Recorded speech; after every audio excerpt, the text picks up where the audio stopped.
So if somebody changes their religion from Hinduism, from Sikhism, from Buddhism, वो Indian religions जो India में originate हुए हैं और जिसमें इंडियन सोसाइटी का एक इंस्टीट्यूशन कास्ट एक पार्ट एंड पार्सल बन गया, और ये जो वर्ण आश्रम धर्म उसके बाद उसकी डिस्टॉर्शन हुई, फिर जातियां आई, उपजातियां आई और कास्ट सिस्टम जो आज हम जानते हैं, और उसमें अंग्रेजों ने एक शेड्यूल्ड कास्ट की लिस्ट बना दी, एक लिस्ट बनाई, तो एससी कैटेगरी के नाम से आज हम उनको जानते हैं।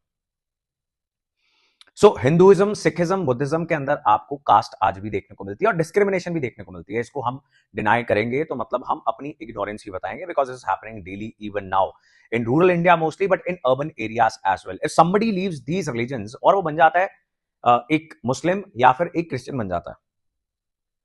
अब एससी या कास्ट का जो इंस्टीट्यूशन है वो तो क्रिश्चियनिटी और इस्लाम के अंदर है ही नहीं, तो कायदे से कास्ट का जो बेनिफिट है वो भी नहीं मिलना चाहिए।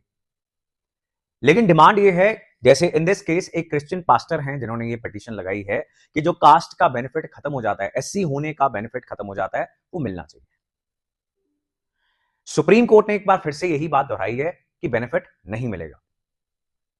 कारण क्या है कि आपने वो धर्म छोड़ दिया जिसमें कास्ट बेस्ड डिस्क्रिमिनेशन हिस्टोरिकली होती थी। आप किसी ऐसे धर्म में चले गए हो जिसमें कास्ट बेस्ड डिस्क्रिमिनेशन नहीं होती है, बट द रियलिटीज वहां जाकर भी उस कास्ट ग्रुप को डिस्क्रिमिनेशन फेस करनी पड़ती है, लेकिन बेनिफिट नहीं मिलेगा।